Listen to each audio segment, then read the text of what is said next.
Imagine your basketball team is so bad that Coach Carter or that guy from the Hoosiers couldn't even save the team. Well, for 207 straight Division III games, that was a team in California. From 1996 to 2007, Caltech Beavers men's basketball didn't win, not even once.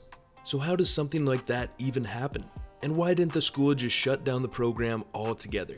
Well, this is the story of the team that couldn't win until one day they finally did. The first thing we need to understand is this: who even is Caltech? Located in Pasadena, California, California Institute of Technology is one of the most prestigious science and engineering schools in the world. If you've heard of MIT, Caltech is often called the MIT of the West. Getting accepted is almost impossible though. In recent years, the school's acceptance rate has hovered around just 3%. Tuition, housing, and living expenses can approach $100,000 per year before financial aid. But that price comes with an elite academic prestige. Caltech alum and faculty have earned dozens of Nobel Prizes, and the school has one of the lowest student-to-faculty ratios in America. There are only about 2,400 total students enrolled, with roughly 1,000 undergraduates. And that tiny enrollment number is one of the biggest reasons this basketball story even became possible. Because while most schools build their entire cultures around sports, Caltech often builds theirs around physics, engineering, and research.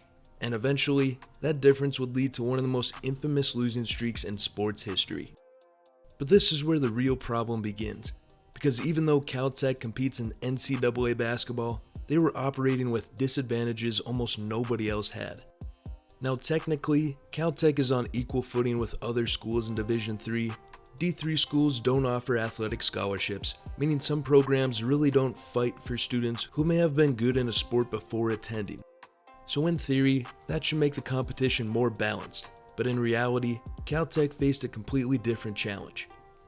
Most D3 schools still have strong athletic cultures, larger student populations, and recruits who specifically want to continue playing sports in college.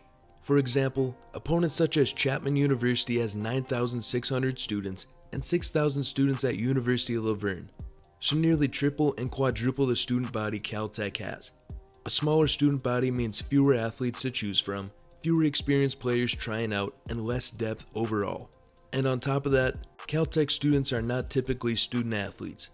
They are among the most academically driven students in the country, enrolled in some of the most demanding science and engineering programs in higher education. For many, basketball wasn't a priority, it was something they tried to fit into their already overwhelming schedule.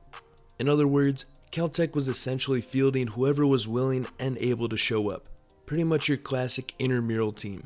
And in a conference like the SCIAC, where multiple teams consistently finish with winning records every season, that gap became impossible to ignore, and where the gap finally became history. In January 1996, Caltech won their game over Principia College. Always great when the team wins, but at the time, it didn't seem important. However, nobody on campus could have imagined what would happen next. Because after that January night, Caltech would not win another D3 game for over 11 years. Loss after loss piled up. Seasons came and went, and players graduated without ever experiencing a victory. Incoming freshmen joined the program knowing the team hadn't won in years, where eventually, the streak reached numbers that sounded mathematically impossible. 50 straight losses, then 100, then 150, even 200 straight defeats. Until finally, the number hit 207 consecutive Division III losses, the longest losing streak in college sports history. And by that point, Caltech basketball had become more than just a struggling team. It had become a national punchline, even getting their own documentary in 2006 called Quantum Hoops.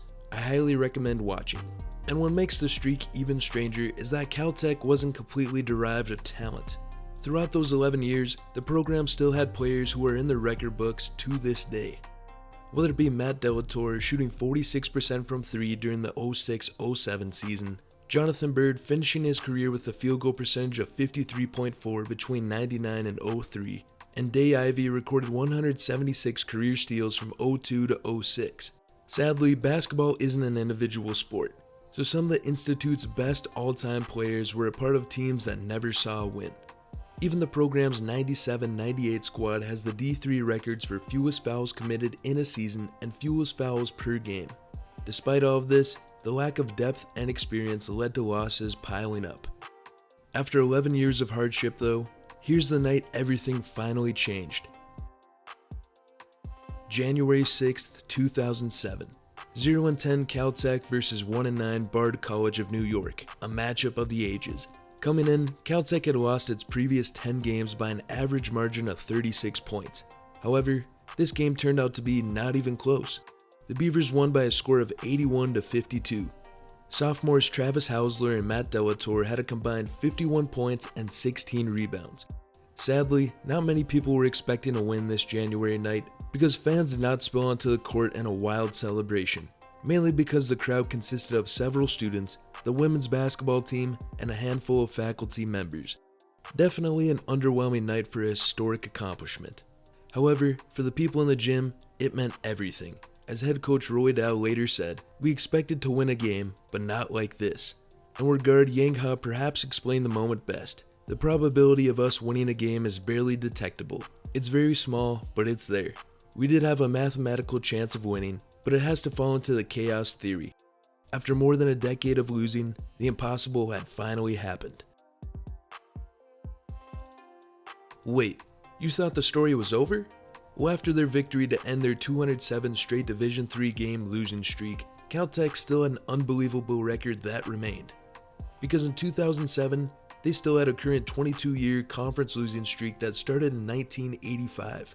Eventually, the streak climbed to 310 consecutive SCIAC defeats, the longest conference losing streak in NCAA history. It was February 2011, the season finale for Caltech against Occidental College. Unlike the blowout versus Bard 4 years prior, Occidental was a battle the entire way up until the final 3 seconds. The hero of the game was Ryan Elmquist. He hit the first of 2 free throws, he missed the second, and Occidental snagged the rebound, but the desperation shot from beyond half court missed. This game got a much bigger reaction from fans, where everyone in the arena seemed to storm the court. It had become a magical 4 years for Caltech, a reward for sitting in darkness for 22 seasons. In the end, Caltech's story was never really about losing. It was about a group of students who kept showing up anyways. And after 20 plus years, they finally got their moment. If you wouldn't mind hitting the like button, the subscribe button, and hitting the bell notifications. Thank you.